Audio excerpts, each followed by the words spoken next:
amazing what happens when you press the right one. Yes, the reason we also would like you to be on the Wi-Fi this morning is because there is a little tell us about yourself survey that's a new addition to Techfast. There are some QR codes around and one at the door. It's an anonymous survey which just gets us to know a bit more about our attendees so that we can answer the endless questions. Who came? We're like, lots of interesting people. We're on the usual socials, so do keep track of us, the link. And then also there's a couple of other meetups that Agile Nottingham's doing one this week on Google Cloud Transformation, and DevOps Notts is back with a Kubernetes talk at the end of the month. We are delighted to announce, with the correct spelling now, Chris, that Aidan is joining us next month to talk about AWS Lambda deployments, to his Safari-themed talk, to talk about the deployment driven packaging patterns. So that's next month, so we'll post the details of that as we get closer to the time. And without further ado, I shall hand over to our main event. We're very delighted to welcome Rob and his talk today. Second time back here. A warm welcome to all of you. Very different circumstances when I was talking about struggling with how to work from home in the middle of COVID. Instead, we have something a little bit more recreational. Bastards. Awkward stakeholders if you must. And Chris asked me to speak about something. I thought, well, what would amuse me? And actually what was pressing on me at the time was an awkward stakeholder, plural. In fact, an entire department of awkward stakeholders. But I can't really talk about them because it's unprofessional. And I had this genius idea to combine all the various parts of me into one. I mean, how often do you self-integrate? So I'm a BGSS digital design consultant for the Spark team. I'm a psychotherapist with a shiny master's degree and 15 or 16 or something years experience, mainly couples, quite, a bit of anger management, just, putting it out there.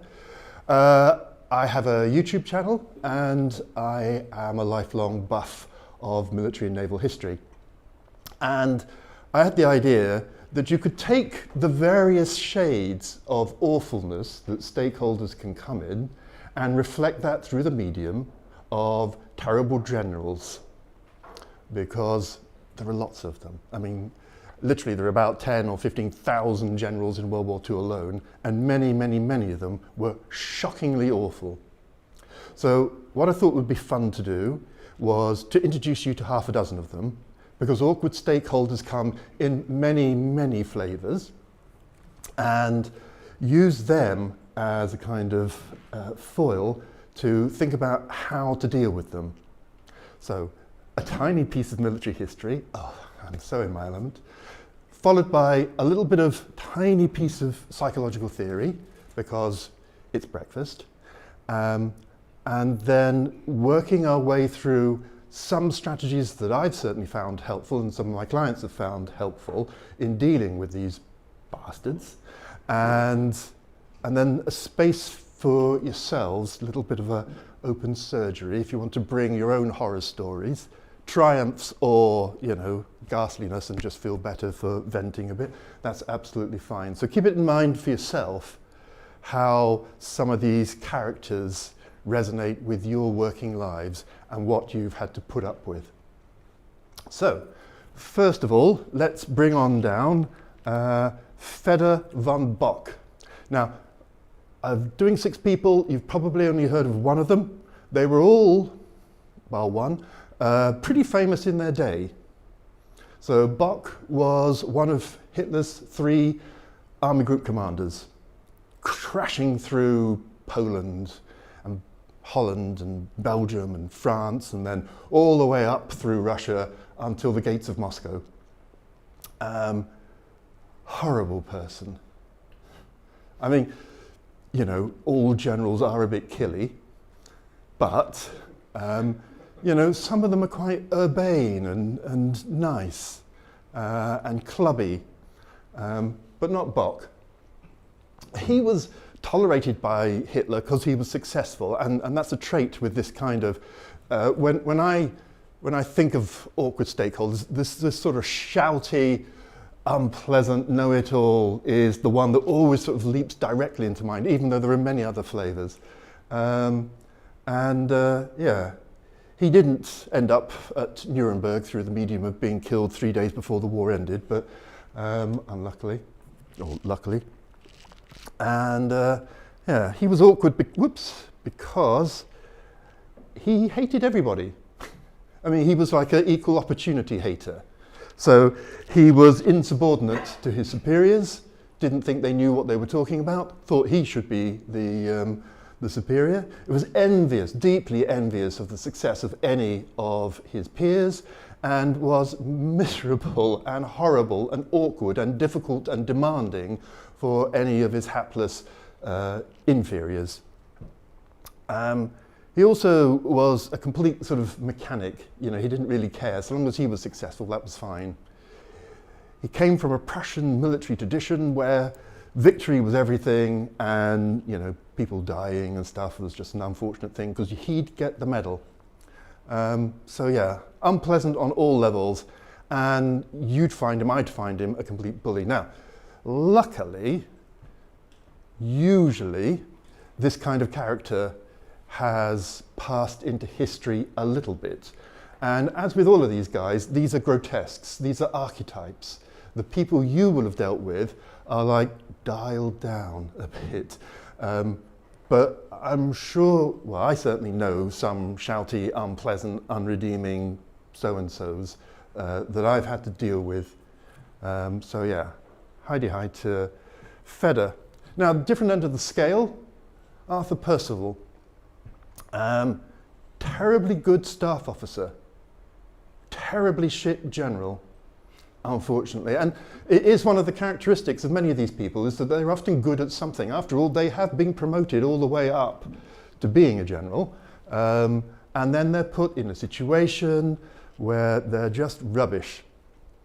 So Percival was sent out to Malaysia and Singapore and lost it. And lost it to an army half the size. Very embarrassing. Reasons? Obviously, lots of reasons. That kind of thing just, you know, doesn't happen off the top of its head. But he was a big part of this. So, you know, he would do self-defeating behaviours, and this is a common characteristic of people who are struggling in leadership positions. They do things that you think, why do you do that? That's just like really odd thing to do. Why didn't you build defences? You're expecting to be invaded. Now, as a good staff officer, he'd worked out where the Japanese were going to invade. He was, you know, completely on the money. Well done, Arthur. Unfortunately, he then didn't do anything with that.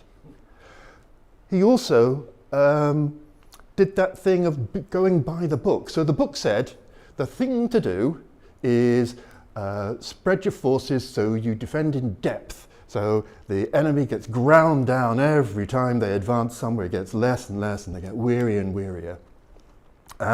Which is a good thing. This is going to be a thing, isn't it? And but because he knew where they were going to attack, it would have actually been much better if he'd like just defended the place where they were going to attack, like he'd worked out.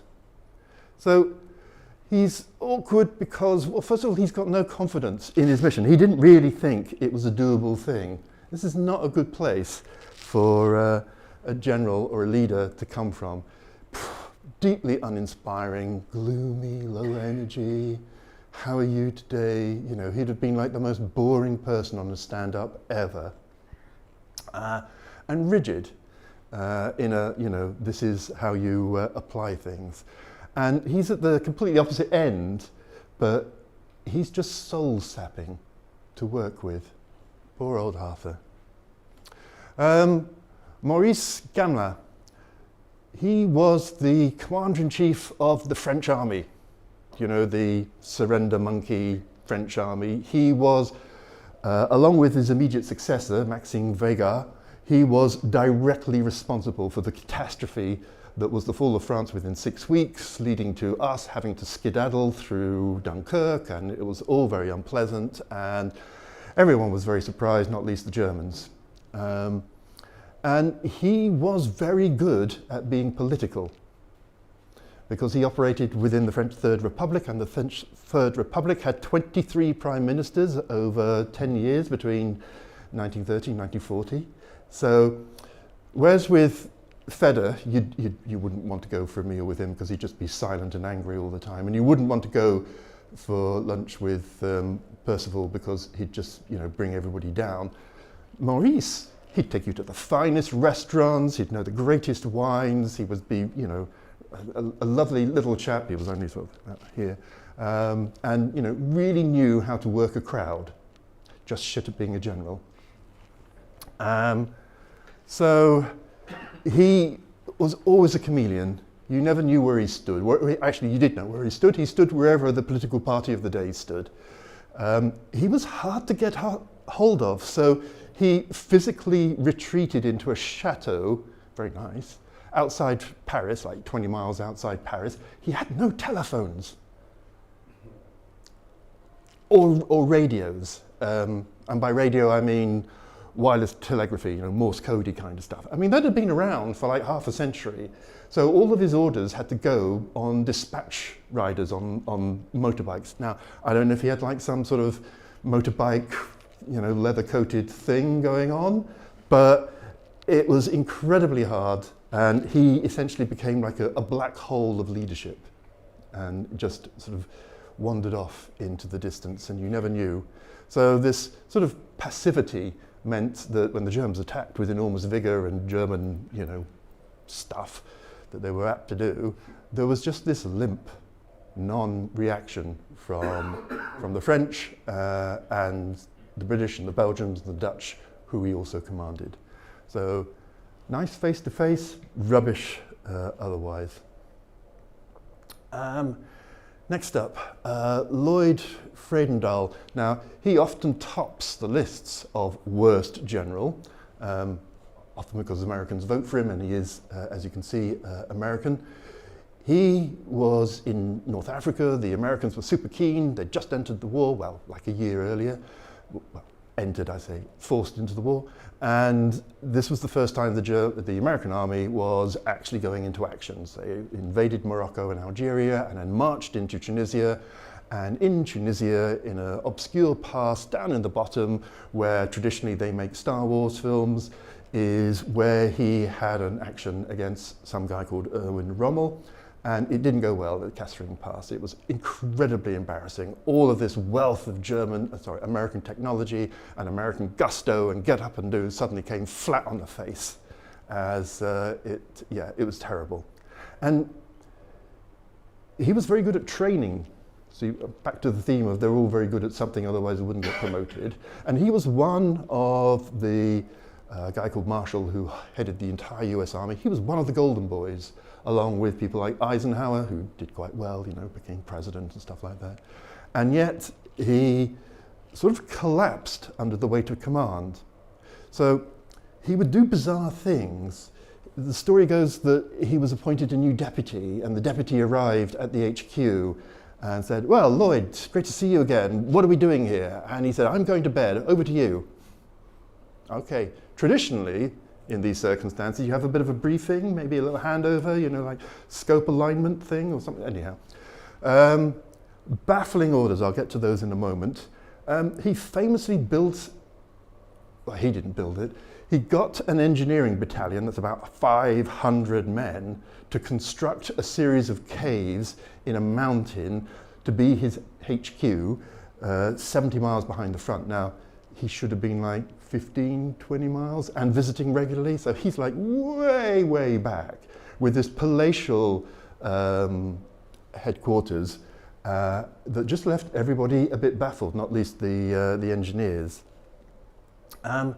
So he was often incomprehensible in his commands. I'm going to get to the orders. He was also quite good at blaming others.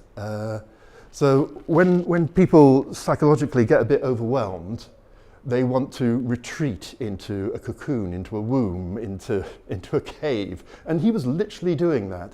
And then he was really keen to see himself as literally blameless. He's doing everything he possibly could, and he's doing everything right, so therefore anything that goes wrong, and a lot went wrong, ergo was somebody else's fault. He lacked personal bravery, 70 miles away from the front, and he hated us and the French, who, you know, his friends and allies. So he kind of alienated himself from everybody. His own troops, physically, from his allies, mentally. Here's one of the most famous examples of his orders. Move your command, i.e. the walking boys, pop guns, Baker's outfit, and the outfit which is the reserve of Baker's outfit, and the big fellas, to M. This is not how military people talk. This is not how normal human beings talk, technically, if you want to, you know. And he was full of this private coded language, which again is, I mean, in a different circumstance, it would be banter, but it's only banter if other people understand your banter. But yes, so a very strange and slightly sad character, although, as you can see, he does strike quite a good pose. Next up, Visconti Prasca. Now, he's easily the least well known, because most people don't know much about the Italian contribution to the war. Fewer know that just before the war, Italy invaded and took over Albania from the excellently named King Zog. And Prasca was sent to be the military governor of Albania. And Mussolini joined in the war because the Germans were getting all the good spoils. It was like the worst case of fear of missing out ever. Because Germany was running riot over Europe, invading everybody, and Mussolini's dreams of a second Italian empire were sort of evaporating because there was nothing going to be left. So he asked Prasca, would it be okay to invade neighbouring Greece? I mean, as you do. This is a different time. I mean, these days we tend to invade a lot less unless you're Putin. And Prasca said, yeah, sure, absolutely. And despite certain things being true, like, are you okay to invade in 2 weeks' time? With no preparations? Yeah, there's no trouble. And receive no reinforcements whatsoever? Yeah, that's fine. Being outnumbered 2-1 by the Greeks? Yeah. You know it's winter? Yeah. And you're attacking up really steep mountains. So it's like a litany of all the things you'd rather not do if you're going to be an attacky kind of person. And he just waved them all through. And even in Italy, which has a relatively low threshold of rejecting poor performance, he was out in 12 days. It was such a disaster. The attack, in as much as there was one, consisted of poor Greek alpine soldiers rushing up mountains, getting shot, and then actually the Greeks going on into the offensive and invading Albania instead. The Germans were like face-palming themselves and going, oh Christ, we were going to have our little invadey thing of Russia and we just wanted a nice quiet Balkans, but now we've got to go into the Balkans, which obviously didn't go well for the peoples of the Balkans. So he'd agree to anything. So he agreed to whatever Mussolini wanted. He agreed, in fact, he was sort of the placeman of Ciano. Ciano was Mussolini's, not stepson, the other one married to his daughter. And so he'd do whatever Ciano, the foreign minister, wanted. And Badoglio, who was notionally the commander-in-chief of the army, sent him an order saying, you do realise I'm the commander-in-chief of the army. It's me you accept stuff from, thank you. And of course, Visconti said, yeah, sure, of course. Anyone else want to give me an order? Wishful thinking, the Greeks, they were just going to fall over and he was basically just he didn't really plan on fighting, he more planned on like a pleasant triumphal march through Greece to Athens, and that would be it. Not adjusting the scope, so yeah, he would definitely attack without reinforcements. He would definitely attack without the support of King Boris, I'm not kidding, of Bulgaria, who thought, oh, this could be a nice time for the Italians attacking, we could attack, but then, it's winter and it's up mountains, that won't go well. He was also quite junior in experience, but that was probably the least of his problems. So yeah, leaders where you don't know where they stand and they seem utterly detached from reality. Good old Visconti. And finally, the one that you probably have heard of, good old Charles de Gaulle. Good in many respects. Weirdly, he was an early proponent of tank warfare before that was fashionable. Obviously, he became president of France and did president of France sorts of things and is held in high regard. But in the immediate fall of France, he had his like little Churchillian moment, which was to pop over to England and say, I'm going to carry on the fight. Immensely brave. However, he did it through the medium of being utterly horrible to work with. Roosevelt, who, from my sense of him, he's a really nice person and a very wise president of the United States, loathed him. Churchill, in a typical Churchillian thing, said, the greatest cross I had to bear was the cross of Lorraine, which was the symbol of the French, Free French. He also got a little bit, oh, well, I'm more important than anybody else, and those brave resistance fighters, you know, in the world of allo allo down in France, you know, they can be sacrificed a bit. He actively made it easy. He stood on the dignity of France, and the dignity of France was like several miles high. Even though he was like contributing the very least of the forces, he demanded absolute parity with everybody else and was, you know, inflexible, obstreperous, which is a great word, noisy and difficult to handle, and arrogant and status conscious, and, you know, just full of his own self-regard. And I think he over-identified with France's or the French Empire's self-regard, and the glory of the French Empire was all embodied in him. So yeah, my way or the highway kind of character. So there's my once-in-a-lifetime opportunity to explain a bit of military history to a group of techies. Thank you for your patience. I really enjoyed that. I hope you found it interesting in the sense of there are so many different flavors of awkwardness that we can have to attend. So, why does it impact us so much? Just because they're being jerks? What's going on for us? They have their reasons, and I'm not really necessarily going to explore how horrible Fedor von Bock's childhood was that made him into this martinet, cruel, sadistic person, much as I'd like to. But there's something that stops us, and it's about adultness. And by adultness, I mean responding in the here and now as grown-ups, as reasonable people, all sharing a mission and trying to do a job. And to go through this, I'm going to use this simple model. It's the only one I'm going to use, don't worry, of where are you coming from when you interact with people?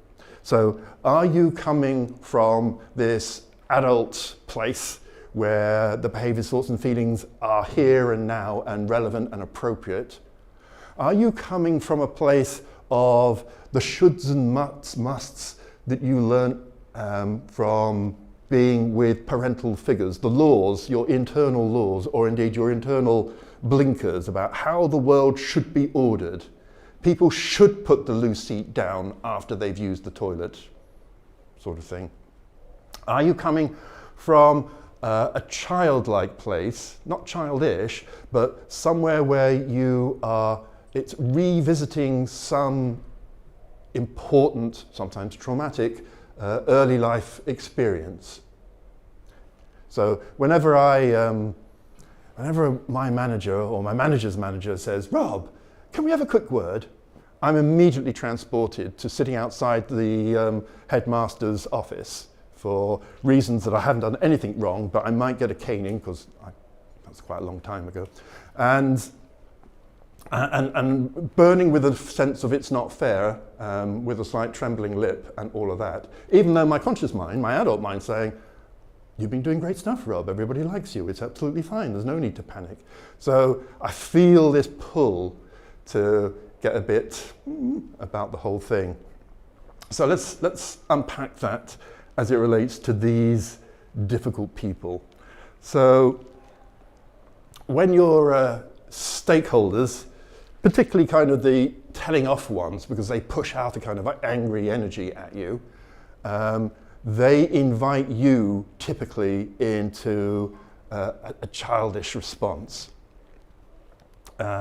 So, you know, when they say, you know, this isn't good enough or whatever, blaming or criticizing or why haven't you done this, the temptation, the invitation from us is to respond from either an adapted place where, oh, I'm sorry, or it was too much, or excuse yourself and things like that, in a defensive kind of way. If you were explaining this in an adult kind of way, it wouldn't necessarily feel particularly emotional for you, but here you feel on the spot, and that's the difference between coming from these two different places.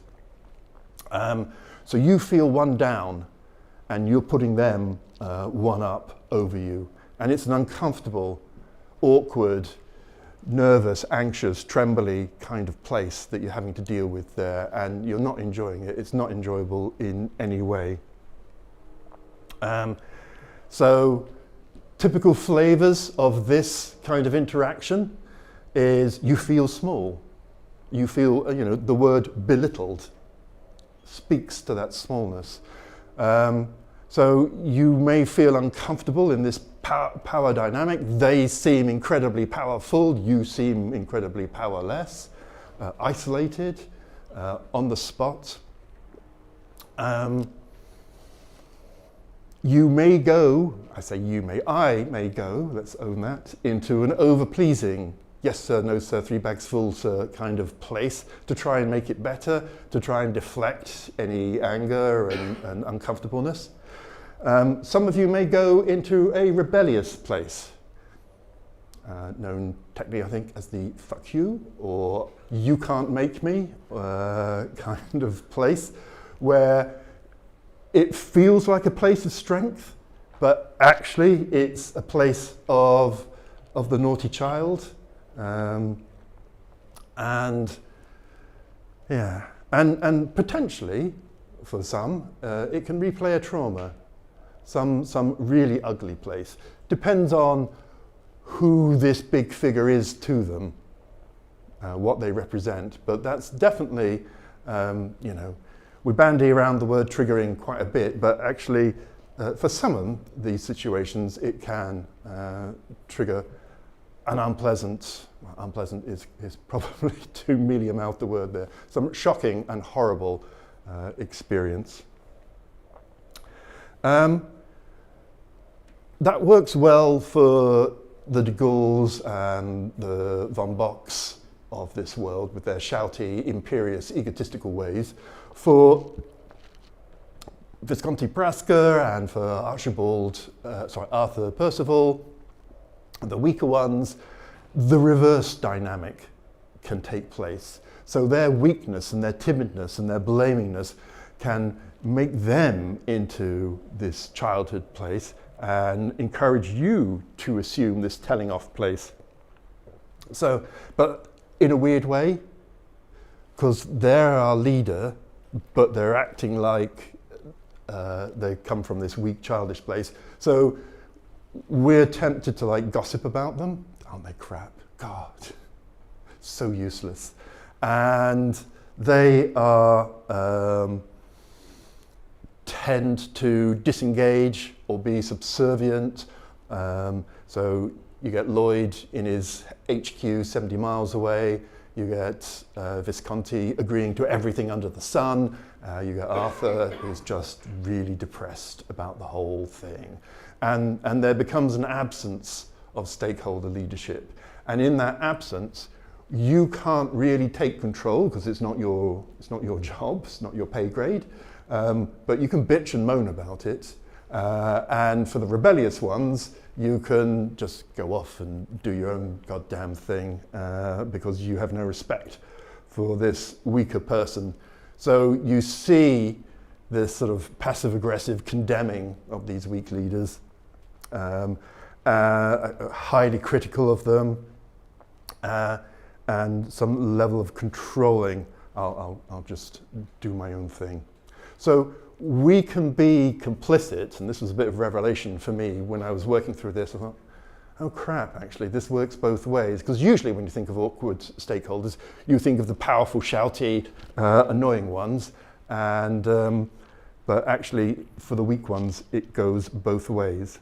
So, that's, I was going to say that's enough of the theory. One last thing, which is it's sometimes, maybe even often, isn't necessarily the person, it's the setup. So for those amongst us who are consultants, I'm sure you'll know this dynamic. So Team A disagrees with Team B.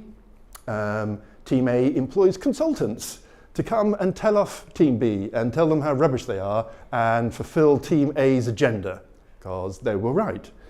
And Team B hates the consultants and blocks their work and won't budge and are deeply obstreperous. Again, it's my word of the day. Team A is then disappointed with the consultants, and indeed Team A and B agree that consultants are a bit crap, aren't they?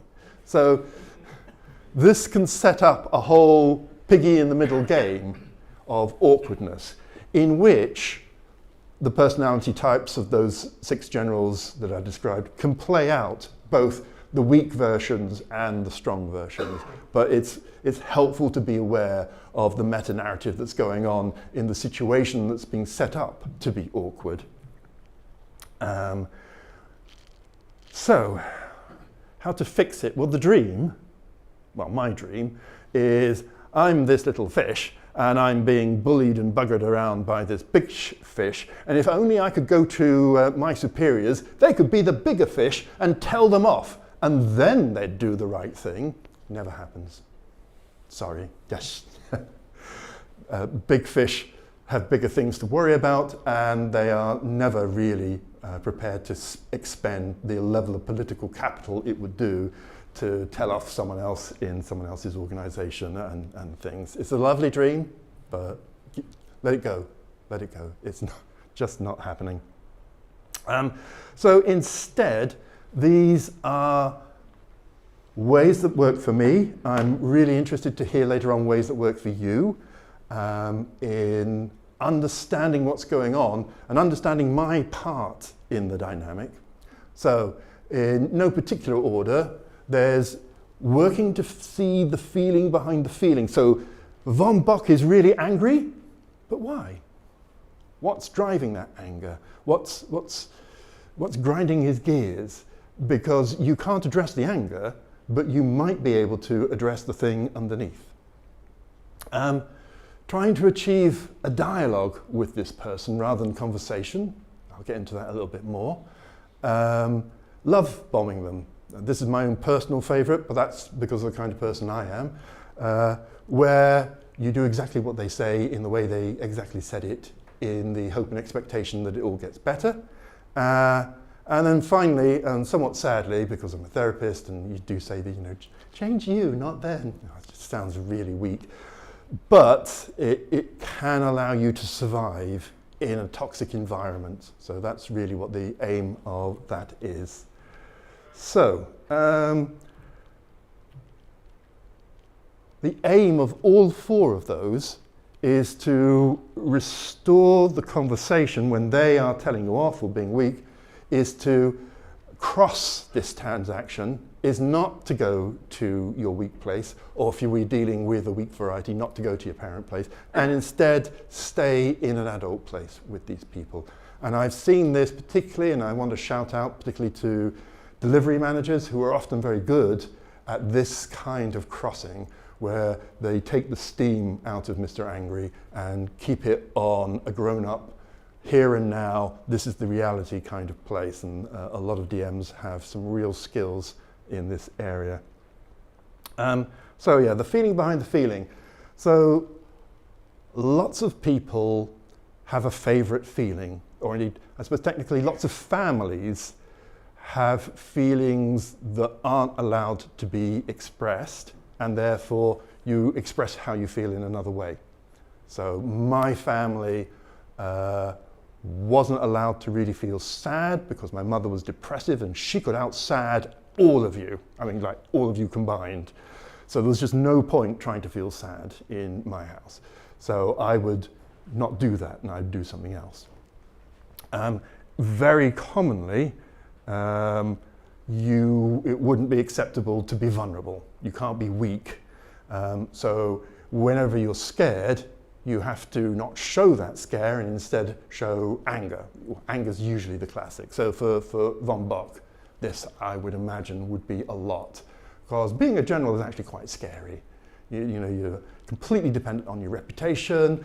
You're dependent on what your juniors do. You've ordered them to do something, but will they do it? Will they do it well? You know, you could look like an idiot because, and people get killed and all that. So there's a lot to be fearful of, but if you're not allowed to seem vulnerable, if you feel you must be invulnerable, then translating that into being shouty and angry is a good thing.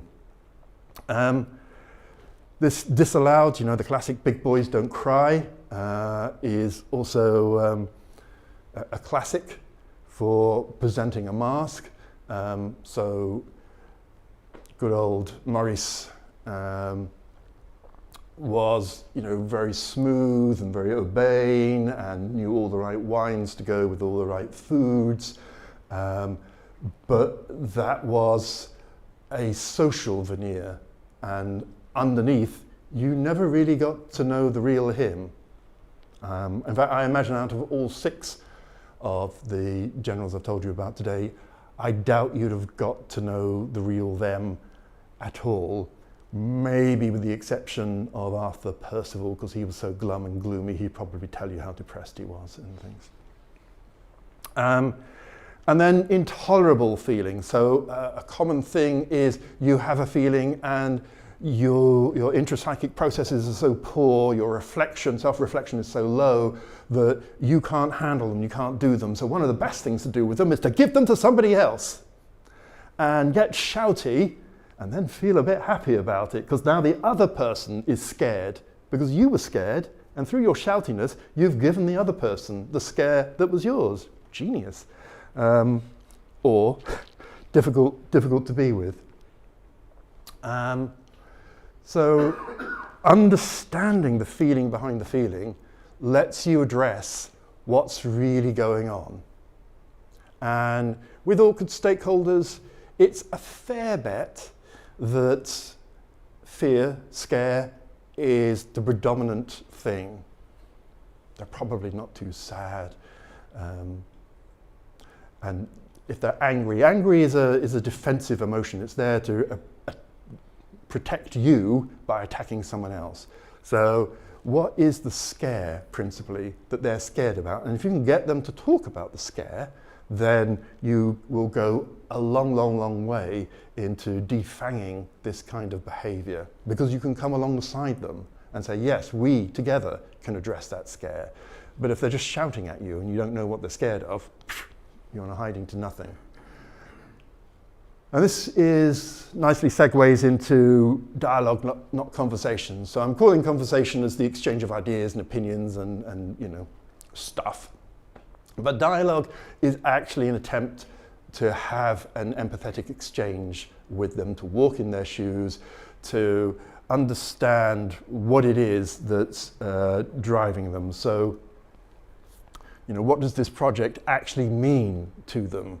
Not what does it say in the statement of work or something, but what does it mean personally to them and in their career arc and in their relationships with their superiors and their peers? Where is this project placing them?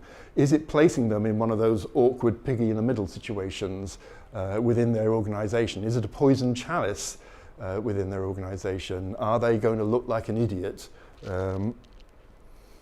Equally, what are they most concerned about and why? What's your biggest fear?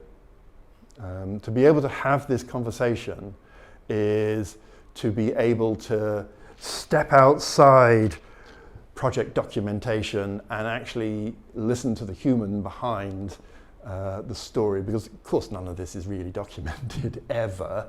And you know, trying to have this dialogue possibly off-site in a different situation where they can take their office head off and put their human head back on. And yeah, how will this project affect you once we're gone? Because for those of us who are consultants, you know, we come in, we do glorious things, we leave. Our clients live their lives or over-identify living their lives there for years, decades sometimes. So what's that all going to do for them? Love bombing is a lovely, lovely process. I was talking to another Sparky, Leanne, who's done some work in this area, and she has the metaphor of if you see the awkward stakeholder as a giant rock, your job is to try and break that rock into stones and then break those stones into pebbles and the pebbles into chips and then the chips into sand, is to just gradually wear them down in a nice way. And a lovely way of doing this is stop fighting if you got into a conflictual relation with them, and bite your lip and do as you're told. Thank you very much. Deliver as requested, deliver when requested. Yes, there'll be a part of you, you'll be suffering from a bit of good old-fashioned cognitive dissonance, going, this isn't right, I wouldn't do this and stuff. But just, you know, be the grown-up, swallow that down, and start to reduce tension because you're not fighting anymore, and start to build trust because you're giving them what they want, or what they think they want. And if you stay within their world, they will begin to build some trust with you because they'll go, oh yeah, no, he really gets this. No, I don't approve at all, but I'm still flattering you. Build up a track record. And what will happen is they will stop fighting with you. And they will start to fight with somebody else, probably, because they've always got people to fight. And more than that, they can start to see you as an ally. They can perceive you as a champion of them and their fears and their scares, and indeed the vice versa. They can start to champion you. Oh, Rob, he's great. He always does the things that stuff. And you can then be in a place to challenge them, you know, gently and tactfully, because they'll now trust you and accept that you know things because you deliver and stuff. And over time, and it takes, you know, weeks probably, you will transform a toxic, halted environment into one where you can start to work effectively together. Takes a lot of psychological energy. You really probably need a lot of support from colleagues and your own superiors to tell them this is what I'm doing and I'm not enjoying it, but it's, you know, once it starts to seem to work, you'll enjoy it more, and once you actually build up a trusting relationship, you will go, ha, how wise am I? And if that's not true, if you can't bring them on board, if you can't get to the root nub of what's bothering them because they're too closed off, then, you know, your only option is to change yourself. So first of all, I recommend disinvesting from the conflict. Now, it's important as professionals that we don't just disinvest from the entire project, because, you know, I'm certainly prone to do that. Yeah, I'll just do the minimum. I'll work to rule. Just do as I'm told. But yeah, step away from being right. I know it's awkward because you are right, and it will be annoying. Focus on the ending. So I was on a project recently. They weren't doing it right at all. I really want to tell you about it, but I can't. But I focused on the end. I said, well, look, at the end, will the end users get something that will improve their lives? Well, yes. That will, you know, save money? Yes. Will it be as good as it could be? No, it could be a lot better if they only listen to me, but they will still get something of value. So let's focus on that and stop making my life miserable by bashing my head against a brick wall. And find some sort of safety valve for yourself, because it's It's a lot to take on board, you know, day after day after day, being in a conflictual situation with a shouty, awkward stakeholder, being in a leadership void with a weak stakeholder. It puts a lot on us because we care. You know, we're not just machine operators, you know, we actively involve ourselves, we're agents of change, we want to do a good job, we have an image of ourselves, and working with these people directly contradicts that sort of self-image we have as hero consultants and hero workers. So that seems like an appropriate point for me to shut up and ask if any of you has this, for any reflections, any experiences you yourself have had, whether I've missed anybody in this gallery of awfulness. Please share it anonymously. I mean, I don't mean you anonymously, but share the details anonymously. I am a therapist. We are trained to sustain very long pauses. The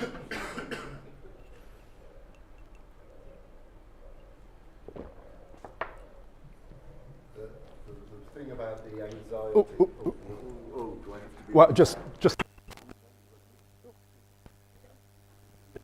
Anxiety and being thrown at you. Yes. I get that a lot from my daughter. My daughter's gone through some traumatic experiences. Right. And on, every other night we will have something that drops into shouting and screaming and, right. and letting us know how awful she's yes. feeling. Yes. So that we feel pretty awful. Yes. As a way of getting it off her chest. And that is not terribly helpful, I have to say, for me. It's not, thank you. It's certainly not very nice. And yeah, it would be nice if there was a better way of exploring and expressing the feeling behind the feeling there. And yeah, it's a weird dynamic, being given someone else's feeling and therefore not being able to do anything with it because it's not about you. And if they're in a traumatic, and if they're in a passive place, so they're not problem solving, and so the thing keeps on happening to them. Why does this thing keep on happening to me? Well, you're the common denominator. You're the one not responding in a different way. But then, of course, that invites you to come, Mr. Fix-It. Well, why don't you do this? And why don't you do that? And that's absolutely a thing that we do with our stakeholders as well. And they don't want to hear it. And in a sense, it's not what they need. What they need is empathy. They need to hear, oh yes, that's awful, rather than try and fix the solution. I'm looking at you, men. Yeah. Thank you. Thank you, that's really interesting. And my day job is fixing the problem. Well, of course it is. And so you go home. Yeah, you want to fix the problem. But you can't. No. And that, in men's defence, is a classic thing. We are often fixers and builders and have engineering mindsets. So it's natural that we would use that problem-solving strategy with another problem. I have a question. Yes, can you? It's like a mountaineer. Right. So as we're consultants, obviously a lot of our clients are big bureaucracies. And so this is a very simplified power dynamic. We live in a world now where we have a complexity of being agile, where we're also often responding to a leadership team. What happens when there is clearly a disconnect in that leadership? It's okay when you have a general, you can say, here's this. But when it is even often changed on a day-to-day when you're not really quite sure of what it is that you're actually responding to. Yeah. And so you can't go into sort of that big bureaucracy and sort of suggest that, say, some civil servant leadership could miraculously be changed by us or me. So what's your suggestion? So, great question, and you're absolutely right. And you need a different approach. So I'm taking a psychological approach for dealing with one-to-one issues. you'd need a sort of management consultancy approach for dealing with this organisational issue, although the same kind of games can get played out by the organisation. So to take a massive example, they are often steady state organisations. They keep on turning the wheel and the stuff that they do keeps on turning. And so there's immediately a conflict with people who come in as agents of change. Now, somebody within the organisation wants that change because they wouldn't have brought us in, but lots of other people are fearful of that. They're fearful because we might break stuff, because what do we know? We've just walked through the door and start shooting off post-it notes all over the place about how this and that can change. They've been there, you know, man and boy, girl and woman for often decades. And so they don't recognise our expertise, but that's really because they're scared of the whole thing, because they're very aware of often how tenuous it is, how often it's like a pile of pennies. You know, you put a penny down, you put another one, and you build up a large tower of pennies that get more and more unstable. And every reform, I mean, government's a classic for this, you know, every reform of government, every change in legislation, every policy change takes up another, and the whole stuff, and the IT underpinning it gets very, very wobbly. I imagine I really don't have to tell you lot any of that. So yeah, they will be active change resistors to you. But in an organisation, to take the civil service, which is a nicely anonymous organisation, I think we can speak in general about them, and stereotyping. They have, so just like families can have a disallowed emotion, organisations can have disallowed organisations. So in the civil service, I think it's reasonable to suggest you're usually not allowed to be angry. They are very polite, very, very, very polite.